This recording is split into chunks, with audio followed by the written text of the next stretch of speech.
Selamat pagi saudara-saudara, masih bersama Bu Lili di chapter 13, yaitu Leverage and Capital Structure. Pada kesempatan ini, Bu Lili akan masuk pada seri ketiga atau bagian ketiga, yaitu Financial Leverage. Sebagaimana prinsip dari leverage, ya saudara-saudara, leverage itu adalah menggunakan fixed cost untuk memberikan kontribusi maksimal pada earnings. Financial leverage ini merupakan leverage tingkat kedua. Jadi apa yang menjadi fixed cost-nya? Tentu bukan fixed operating cost. Di sini yang menjadi fixed cost-nya adalah fixed financial cost. Sama konsepnya dengan operating leverage, maka financial leverage itu juga akan menggunakan fixed financial cost untuk memberikan dampak terhadap EPS-nya. Begitu ya. Jenis fixed financial cost itu ada dua macam, yaitu interest on debt dan preferred stock dividends. Oke, saudara. Jadi Anda harus mengingat financial leverage itu berbicara bagaimana variabilitas dari EBIT akan mempunyai pengaruh terhadap EPS. Untuk lebih memudahkan, mari kita lihat contoh perusahaan ini ya. Perusahaannya adalah Chen Foods, a small Asian food company. Diekspektasikan EBIT-nya adalah senilai $10.000 tahun ini, di mana Chen Foods itu untuk kepentingan pembiayaan usahanya, maka dia menerbitkan obligasi. Kompensasi yang diberikan untuk bondholdernya adalah senilai 10% yang bersifat annual, yaitu kupon rate-nya.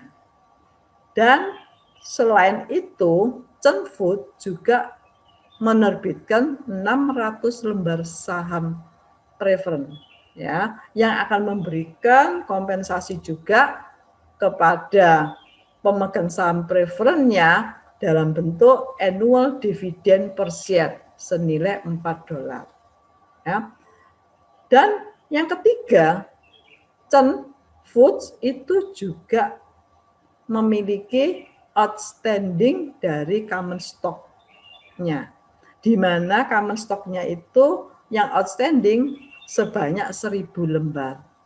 Sehingga di sini kita bisa hitung ya, interest on the bond-nya adalah $2.000. Mudah saja kan, yaitu dari coupon rate dikalikan par value. Coupon rate-nya adalah 10% dan par value-nya 20.000, maka ditemukan nilai interest atas obligasi yang harus diberikan kepada bondholdernya adalah $2.000. Sementara untuk dividen saham preference-nya itu sebesar $2.400.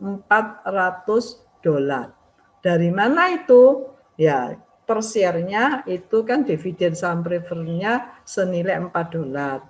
Sementara jumlah lembar saham yang beredarnya itu adalah sebesar 600 yang diissuedkan. Mari kita lihat dampak perubahan EBIT-nya terhadap perubahan EPS dari Chen Food. Bisa dilihat dengan sangat jelas di tabel 13.6 di EPS for various EBIT levels. Seperti yang tadi Bu Lili jelaskan bahwa untuk untuk financial leverage yang merupakan leverage tingkat kedua, itu pada hakikatnya adalah perubahan dari level EBIT akan memberi dampak terhadap perubahan EPS-nya. Dalam konteks ini kita lihat untuk current year itu EBIT dari CEN sebesar $10.000 sebagaimana tadi juga sudah ditampilkan di soal ya atau di contoh.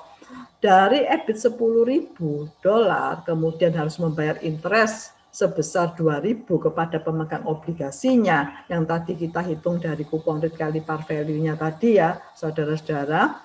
Kemudian jangan lupa tentu juga ada pajak dan pada akhirnya ada private stockholder dividennya, dividen kepada private stockholder-nya yaitu senilai 2.400, maka akan diperoleh nilai EPS-nya sebesar 2.400 dibagi 1.000 lembar saham yang outstanding, common stock yang outstanding.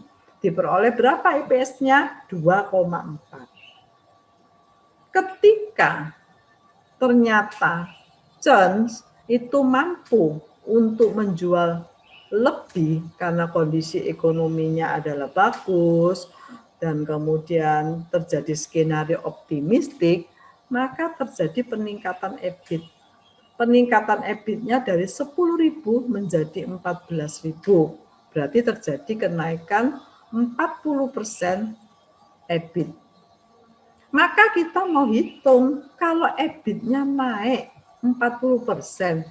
Nah, bagaimana dengan EPS-nya? EPS-nya kira-kira naik berapa? Kan harus kita hitung secara. Ya. Oleh karena itu, kita mulai melakukan perhitungan pada Q1 dengan cara yang sama dengan kondisi current ya. Tentu yang namanya coupon rate kan nggak berubah, yaitu 2.000.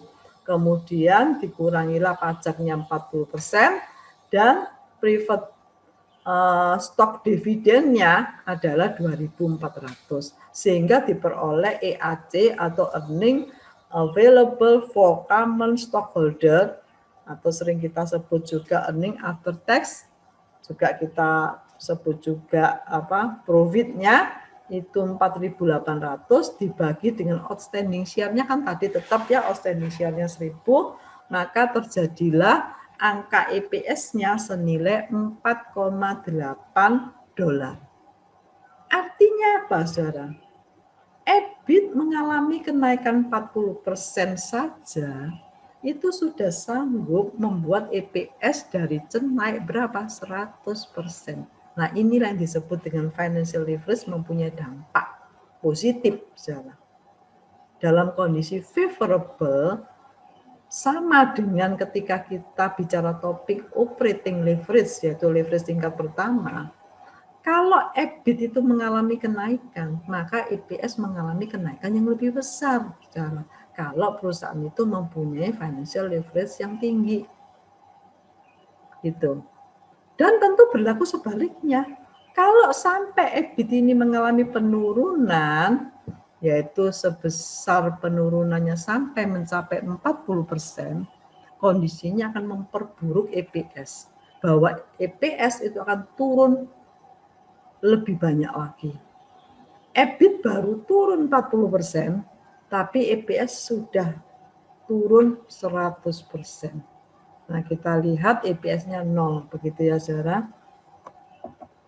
Maka tadi Bu Lili menyebutkan ada financial leverage tinggi, financial leverage rendah, highly financial leverage, dan financial leverage yang low. Itu bagaimana? Ya kita hitung. Kalau tadi operating leverage kita ukur pakai degree operating leverage, maka untuk financial leverage juga sama, saudara. Kita bisa hitung satuannya kita sebut sebagai degree financial leverage. Dan batasannya adalah ketika DFL itu lebih dari 1, maka disebut perusahaan itu mempunyai leverage finansial yang tinggi, gitu ya. Rumusnya sederhana, yaitu persentase perubahan EBIT yang disebabkan karena persentase perubahan EPS yang disebabkan oleh persentase perubahan dari EBIT, seperti itu. Ya. Kita bisa hitung. Dengan kasus CEN tadi kita akan temukan untuk Q1 itu 2,5, untuk case 2 juga akan ditemukan angka yang sama, yaitu 2,5. Ini kita menghitung DFL dengan kondisi perubahan dari level EBIT. Tapi bagaimana kalau kita mau menghitung DFL pada EBIT tertentu? Ya, kita sering sebut at base level EBIT. Ya, tentu saja sama saja, saudara. Kita bisa masukkan angka-angkanya dan kita akan mendapatkan angka yang sama. Ya, oke, seperti ini. Yaitu tadi 2,5. Demikian, saudara, penjelasan financial leverage itu untuk melanjutkan pemahaman kalian bahwa leverage itu bukan hanya ada satu macam, tapi sesungguhnya leverage nanti ada 3 macam. Bu Lili sudah menyampaikan operating leverage dan kali ini Bu Lili menyampaikan financial leverage. Maka perbedaan prinsipnya adalah pada operating cost, pada fixed cost-nya. Kalau pada operating leverage, fixed cost yang digunakan tentu adalah fixed operating cost. Sedangkan pada financial leverage, itu yang digunakan adalah fixed financial cost. Tapi dampaknya saya rasa itu pada prinsipnya sama. Kalau operating leverage itu adalah perubahan sales yang memberikan dampak pada EBIT, sementara kalau financial leverage, karena disebut leverage tingkat kedua, itu adalah perubahan EBIT yang menyebabkan perubahan pada EPS. Demikian penjelasan dari Bu Lili. Semoga para mahasiswa bisa memahami tentang financial leverage dengan lebih baik. Selamat pagi.